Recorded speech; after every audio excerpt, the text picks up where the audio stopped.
everyone, and welcome back to the Coming Out Cosmic podcast. My name is Christine Nowinski, ET contactee, awakening coach, and founder of Coming Out Cosmic. This podcast is for those who believe in the strange and esoteric. So here at Coming Out Cosmic, we work to normalize the strange and esoteric because you're not alone if you have weird beliefs that are different from society. And on today's podcast episode, I have with me my friend Rosanna. Hi, everyone. And we're going to talk about some of our strange beliefs as it comes to mythical creatures and Bigfoot and mermaids. And we're going to touch on the topic of Santa Claus as well, because, you know, the holidays are coming up and it's just kind of a fun topic to talk about. If our thoughts and beliefs create our reality, does this mean that whatever we believe in, whether it's unicorns, mermaids, Bigfoot, Santa Claus, does this mean that they do actually exist? So now I pose the question to you, Rosanna. What types of mythical creatures do you believe in, if you believe in any? I definitely believe in mythical creatures. I believe in mermaids, for sure. Fairies, dragons, unicorns, Bigfoot. I believe probably in all of it, to be honest.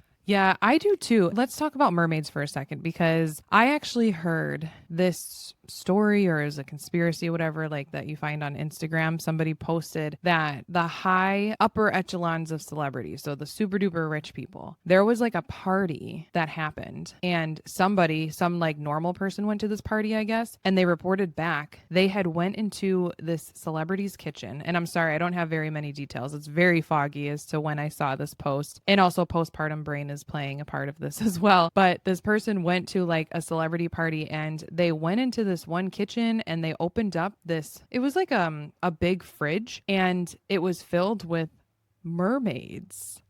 What?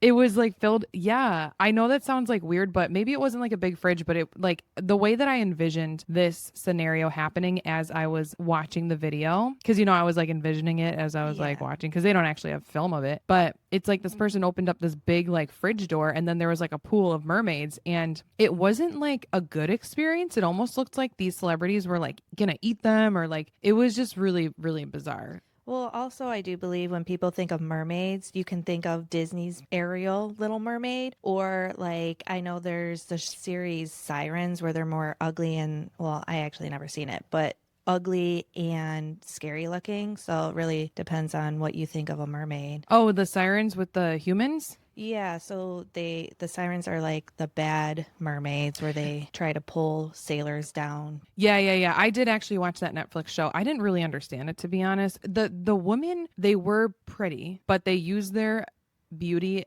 in a form of like manipulation. Yeah. And I didn't actually understand the ending of that show. So I don't know if anybody else who's listening to this podcast watched Sirens and can explain to me what actually happened. So I wonder what this person saw in the fridge, though. Yeah, I agree. I'm almost thinking like it wasn't as Little Mermaid-ish as we would imagine, like super humanoid with a fishtail. I almost think that it was like a super big fish with kind of a human face. That's what I envision. Yeah, I feel like that's what probably they saw, but I still believe in half human, half mermaid. Oh, yeah. Or I half mean, fish. think about how many different types of humans there are and how different we all look, our skin tone, our eye color, everything. And just think about how that can translate to like mermaid life and how you can look so different. The Little Mermaid was my favorite childhood show, and if anybody knows me, I'm obsessed with mermaids. So yes, I will defend that they are real. Well, you also came from a water planet. I did, yes. So yes, Rosanna found out through one of my friend's channelings that she came from a water planet. So I bet you were actually a mermaid in a past life.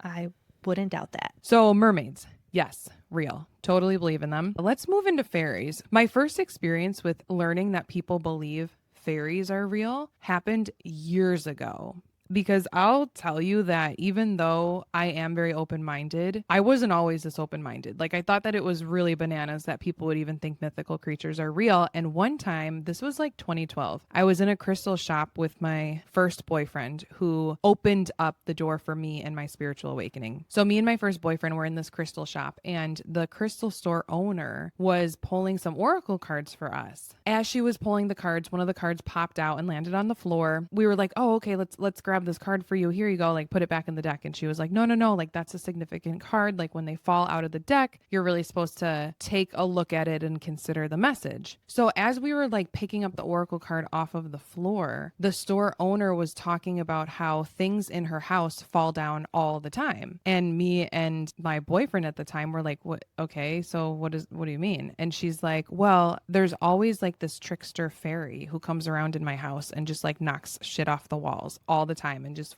fucks around with me, pulls at my ankles, just always tries to like trip me. And when she was saying that there's a fairy in her house that's doing all this malicious stuff to her, I thought she was batshit crazy. See, I love how she believes it was a fairy instead of like a spirit too, on top of that. Yeah. And I was like, what is going on? Because I was very newly awakening and I did not think that fairies were real at all. But now I definitely do. I feel like I've always thought mythical creatures were real. Like I've never had a doubt about it. Really? In my life. Did your honestly. parents foster that belief? I do believe in a way they did, yes. My mom specifically, but I know as I grew older, I realized maybe they're not here, but like I always felt like they were real. Somewhere. Yeah, my big reasoning for believing in mythical creatures is why does the whole world know what a unicorn is? Why do they all know what a fairy is? Unless someone has seen them before. Right. Like they created it before. Exactly. So like I watch a lot of anime, right? For example, the one I'm watching now has fairies and ogres and all this other mythical creatures. Anime is a Japanese-based show, so they believe it in Japan. We here in America see it, so it's all over the world. So why is it not real? Yeah, like where did it come from? It's just all Exactly. mythical. I agree with you. Now, when it comes to dragons, Real. yes, and I never considered them to be real until I started actually connecting with people online who work with dragons. And I'm like, what do you mean you work with dragons? But for me, I can understand it because working with aliens, they're different dimensional, interdimensional beings. I now understand that dragons are as well, fairies are as well. They're all just interdimensional beings that are not usually here in the physical 3D reality, but I do think that sometimes they pop up if they want to, if they can get down to that third level density, which is usually hard for them. Did you hear the rumor about the dragons and that the actual dinosaur bones that have been found, the little arms are not actually little arms of the T-Rex. They're part of the wings on the dragon. Okay, yes. So I did hear that. I believe it. I do believe it because why would a T-Rex have such little arms? Like what is the physical purpose of that body part? Like, I feel like every single body, whether you're a human, whether you're a dinosaur, is designed in such a way to help you, to benefit Yes. you. So what the hell are their little tiny arms for? Like, what Right. are they doing with Even them? snakes that have no legs and arms probably did better than the T-Rexes. Obviously, they're extinct. Yeah, but that is a really good point. Now, I thought that you were going to mention another thing that actually Chris, my husband, brought up the other day. And he was saying the dinosaurs that you actually see in museums, They're not real. they're not real at all. They're not full skeletons. I've Right. heard that they have not found a full actual skeleton of a full dinosaur. Right. They're just made out of resin. Yeah. Well, I mean, they make them out of resin so they can easily display them. But Oh, yeah, I'm talking to an artist here. I heard that they have not found a full skeleton, so they just like make the other bones just to make it fit better. Okay. Yes. Yes. So the thing that Chris had seen was the dinosaur bones are actually dragons. So very similar to what you were talking about with the wings. And it would make sense that they display them in such a way that they want for us to believe that, oh, this is a dinosaur, not like a dragon, because dragons in the past, if you look at, I think it was Marco Polo, if you look at his journal entries, he actually talks about coming in contact with dragons. And he says that these creatures are extremely healing and they offer all different types of cures. Like they could cure anything. Even though they were very scary looking and intimidating, they were actually there to benefit humanity. I believe it. Not only that, but think about this. The Chinese zodiac has all different types of real animals, right? Yes. You've got the rabbit, you've got the cock, Chicken. chicken. I think that's, no, rooster. Oh, it's a rooster. Rooster is a cock. That's what my zodiac is for Chinese. I'm a dog. You're a dog, yeah. They've got, I think, also like a mouse. Yeah. All real animals. Do you know what other animal they have? They have a dragon. They have a dragon. Why would they have all real animals and then one mythical creature? Well, did you know, also speaking of that random mythical creature thing, Disney's Animal Kingdom, if you look at their logo, they have a dragon in their logo too. Because they're real. Yeah. They're real. And it's funny because dragons have actually been sending me a lot of signs and synchronicities lately. And what I mean by that is when and if you try to get in contact with these mythical creatures or different entities, different interdimensional entities, you call on them and they will come around you. And one of the best ways that they can show themselves to you is not physically, because again, the 3D reality is too dense for most of these creatures to actually show up physically, but they will point you into directions of signs and synchronicities. So randomly, I started seeing dragons everywhere. Like I saw dragons on TV. Somebody had sent me a post about, oh, meet your dragon. Like you can meet the dragon guide that you have. And then I also went to Barnes and Noble and I saw a book on dragons. Like they just started showing up everywhere. And so I feel like I need to connect with them more actually, because they're presenting themselves to me in so many ways. Maybe they have some postpartum healing for you. Oh my gosh. Yeah, I actually have. Maybe in my next podcast episode, I do have a postpartum healing alien abduction story. Ooh. I don't think I told you about it. I don't think so, no. Okay, I'll tell you about that. Maybe we'll film it. But anyway, one other thing about dragons though, and the whole wing theory that like the T-Rex arms were actually the wings of the dragon. Something that I had also heard is that potentially those were draconians. Remember we talk about the draconians? Yeah, because they are the dragon-like alien species. Yeah, and some of them have wings. So what are these bones actually in the museums? Are they actually dragons or are they draconians? Because they are different. Draconians come from a different area in space, I guess. Most of them come from the Orion constellation or the Draco constellation. And dragons, I don't know where the hell they come from.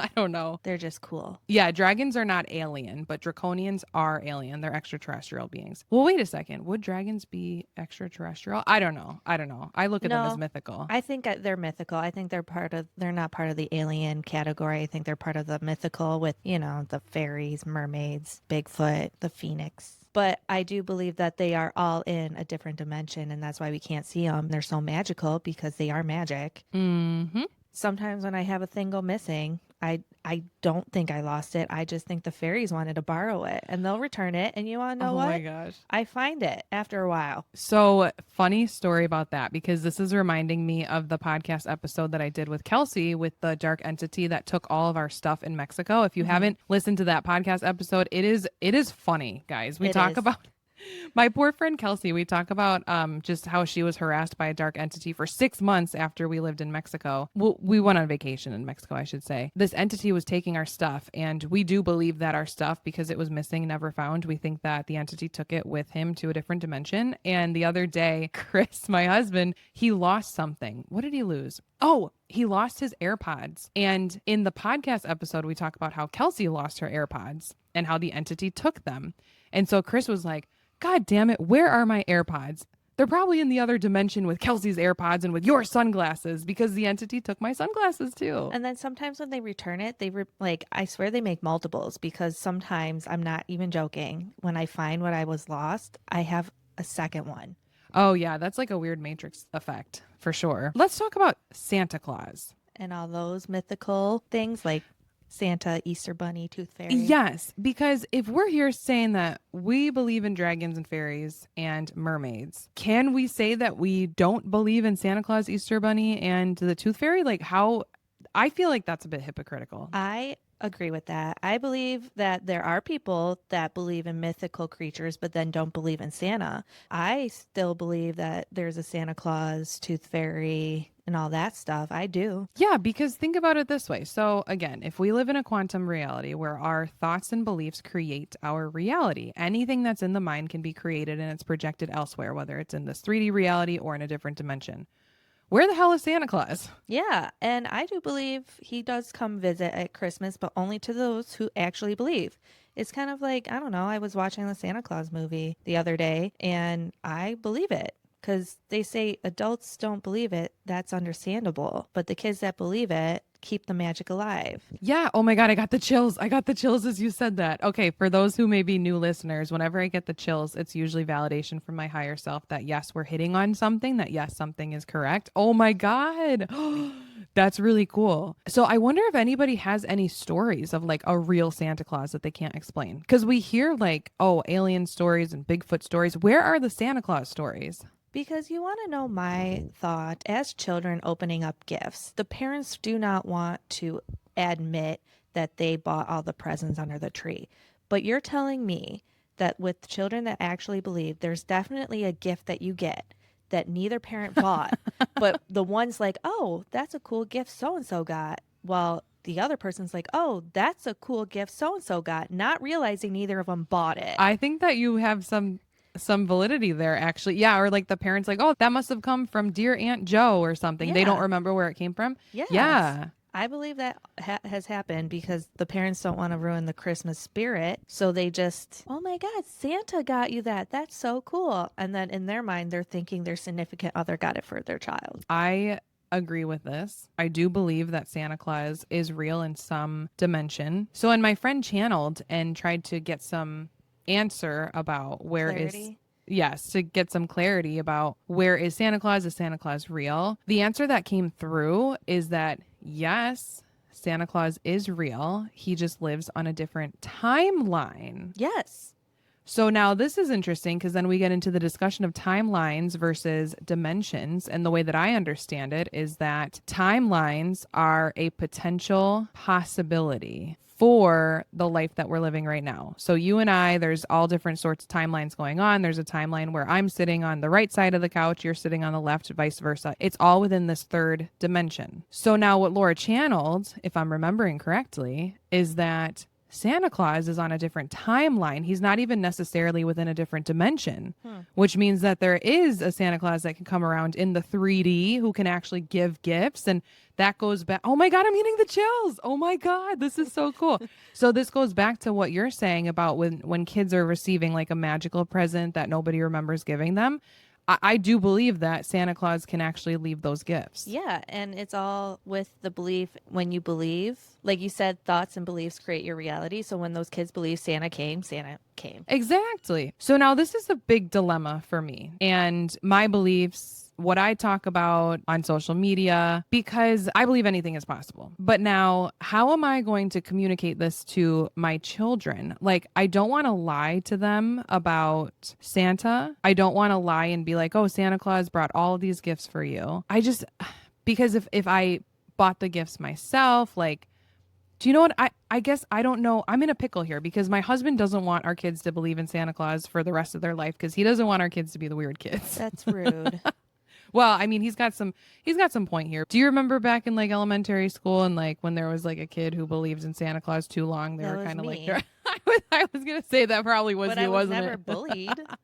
To your face. This is the dilemma because I'm like, I am going to teach my kids that like fairies and Bigfoot and aliens are real when the time is right. I'm not just going to scare the shit out of them and be like, there's an alien in your room, you know? Yeah. But when it comes to Santa Claus, how do you tell them? So you want to know what my mom did? So as we were young enough that I don't remember getting gifts, that Santa provided all the gifts. But as we got older, there were younger kids in the world that needed more help. So the parents would help Santa to get presents and he might just drop off one. Okay, I like that. I don't know why, but for some reason I got the chills when you said that. That was good. But that's how my mom did it. She said Santa needs to help the younger kids. So he asked mom and dad to help him out. And that's how we were brought up. Okay. I remember my parents and how they handled Santa Claus. I was one of those kids that was always asking questions, like always, like to the point where it was super duper annoying. And so I was very curious as to how Santa Claus was going to get into our house when we didn't have a chimney or a fireplace. Well, we had a chimney, but no fireplace. Yes.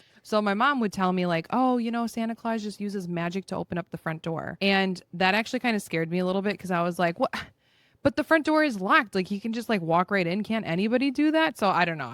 I was a little bit like, that's weird. He should just go down a chimney, but we didn't have one. I remember I wrote a letter to Santa and I was like, Dear Santa, are you real? And I still have this letter. And the next day I got a response from Santa Claus, but it was very neatly written in my dad's block handwriting. And I knew it was my dad who wrote the letter back to me. And so I immediately was like, oh my God, dad wrote this, like Santa Claus isn't real. And then I think my mom just kind of gave up and was like, you're right. Like he's not real. And that was what happened in my childhood. It was pretty traumatizing.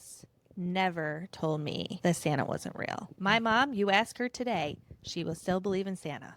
Okay, well, then we need that magic. We need that magic. We all need to believe more in Santa Claus so that we can collectively get to the timeline in this third dimension where he is real, because I don't really want to buy presents. I would love for Santa Claus to just give me some. But that's why I think the way my mom did it, in the sense that, you know, he needs to help the little kids because there's more little kids now. I really like that way of believing in Santa and keeping the magic alive. That I think that's what I'm going to do with my kids. She also did say one time when she was mad that every day I was bad, less presents would be under the tree from Santa. So when I only had 10 presents, I'm like, wow, that was real bad this year. I think that that's the approach that I'm going to use then, because even though my husband and I can't agree on how we're going to teach the kids about Santa, and I'm talking like later on, like, of course, we're going to like play into the Santa Claus is here and Santa Claus is dropping off presents. And maybe if I believe it hard enough, Yeah. I'll find a random present under the tree, because I do believe in Santa and I don't want to like lie to my kids about it. Do I like 110% believe that he will come visit? I don't know. So that's my dilemma, is like, I don't want to lie to my kids, but I do believe in him. So maybe I'm not really lying. I think the fact that you are unsure he's not coming is not enough magic. I was also going to say, as they get older, it's going to be their choice if they want to believe or not. So Good point. it's like you can't force something down someone's throat for them to believe. They're going to make their own choices eventually. 110%. That is spiritual awakening 101. And that was one of the hardest lessons that I ever learned as I started to wake up to this magical stuff and this strange and esoteric stuff, is like, you cannot convince anybody of anything. They're on their own vibration, their own frequency, their own thought patterns, their own beliefs. There's literally no point in trying to get anybody to believe you. Yeah. I mean, you can suggest it, but then just leave it at that. And then they can take the information if they want. If they don't, then you did your due diligence in informing them, and that's all you need to do. That's what I'm going to tell my son and my daughter when they're older. Look, kids, I did my due diligence in bringing Santa Claus to this family. Now it is up to you, young grasshopper, to decide. Do you believe? Well, I mean, I know it's an issue for me that I keep bothering people like, did you hear what I said? Did you hear what I said? And if they don't accept it, I get mad, which is my ego talking. It is. I know I have to definitely work on that and just say it once. I did it, and now it's their turn. Yeah, then you leave the information up for them. That's what this podcast is about, is presenting different stories, scenarios, beliefs that I have, that you have, that Coming Out Cosmic represents, and for others to take what resonates and leave what does not. Because that is the only way that the world goes round. Can you imagine if we all believed in the same thing? I can't believe people think we need to all believe in the same thing. I know. How boring would life be? Right? So moving on to another holiday topic that has to do with like mythical creatures, etc. What are your thoughts on Elf on a Shelf? Personally, I don't like it. I don't really know why I don't like it, but I know I'm not going to do it for my kids. I would agree. As somebody who has a sister with 3 kids and has 3 different elves for each of them, No, and has to thank you. hide all of them. No, thank you. Yep.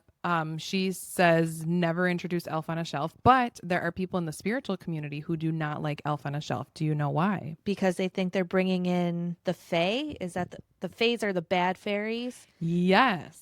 Yes. This is something that I newly learned actually today. Somebody posted on Threads and was like, I can't believe, like, I'm like yelling a little bit right now, but it's because this post was in capital letters. So they were like, I can't believe that people do Elf on a Shelf. Do you understand what you're inviting inside your home? But I also believe that's what you believe. For example, like, True. I don't like Ouija boards because I feel like if you use one, then you're bringing in bad entities. But if that's not what you believe, Bingo. 100%. That is the word of the day. The 2 words of the day, 100%, because I feel like I said it a lot during this episode. But yeah, I think on one hand, sure, Elf on a Shelf represents the bringing in of fae or fairies. yeah. But like I said, I don't know why I don't like it. I just don't get a good vibe from it. Your intuition is telling Yeah. you otherwise. Yeah. So maybe there's subconsciously a part of you that's like, yeah, I am inviting in something that maybe I don't want, because they're known to be more mischievous. I mean, don't get me wrong. Some of the videos and pictures that I see are kind of funny, yeah. but it also traumatizes the children sometimes. And I don't want to traumatize my child. There's that whole aspect of it, is like, are you inviting in something that is a little bit more trickster, you know, like the girl that had the story in the crystal store when I went there with my first boyfriend, and she was saying like, oh my gosh, these fae in my house, the fairies, they keep pulling and tugging on me. Like there's that side of Elf on a Shelf that maybe you are inviting in something. But on the other side, if you don't believe in any of it, if you don't believe that you're inviting in something, then you're not. Your thoughts Yeah. and beliefs create your reality. So what is true? What is real? I guess it just depends on what's true and what's real for you. I can't believe she has 3 different elves. Yeah, she's got 3 different elves. One, I just know his name is Candle. Candle is the most mischievous. He's the eldest. And then there's 2 other ones. And oh my God, wait, do you want to know something so funny? Wait, okay. So my nieces and nephew came over yesterday. I don't know if you realize, but I do You have an elf on a shelf. That's Snoop Dogg. That ain't no So elf. my nephew was sitting on the couch. He's 3. And he's like, Daddy, that's an ugly looking elf. He points to my Snoop on a stoop. Yeah. No, wait. Yeah, I think that's what it is. Snoop on a stoop. Okay, so if you guys know, there is an elf on the shelf, and it's actually Snoop Dogg, and he's smoking a joint. And so my nephew pointed him out and was like immediately afraid of him. I thought that was kind of funny. So am I inviting in the Fae if I No. have him? No, he's funny. He always brought me money. Oh, yeah. We used to have Snoop on a stoop at our old work, and you had to find him. Yeah, whoever found him got $20 extra or something. Yeah. And I found him a lot. And you probably formed the belief that you were going to continue finding him, and then you just continued getting money. So that's the whole thoughts and beliefs create your reality. Snoop brings money. Elf on a Shelf, no. No, that just brings a lot of hassle for the parents, to be honest, is what I believe. And that's why we're probably not going to introduce it into this household. So we covered a lot of different mythical creatures. We got mermaids, dragons, Fairies. Santa Claus. I would love to know what listeners think about the whole Santa Claus debacle. If you believe in all these other mythical creatures, why can't Santa Claus or the Easter Bunny or the Tooth Fairy be real? I don't know. Let us know your comments. Shoot me a message on any social media platform, Coming Out Cosmic. I'd love to know if you have any stories about how you handled this topic with your children, if you don't want to lie about Santa Claus, or any mythical creatures that you're actually in contact with, because you know we are here for your crazy stories if you are here for ours. That's a wrap for today. I hope that everybody has a really awesome holiday season, and I hope that Santa Claus brings you lots of gifts, because if you believe in him, he just might. Yeah, it's all about the magic. It's all about the magic. Thank you so much, Rosanna, for coming on this podcast. I always enjoy having you over here to talk about your thoughts and beliefs as well. Thanks for having me. And we'll see you guys on the next one. Bye. Bye.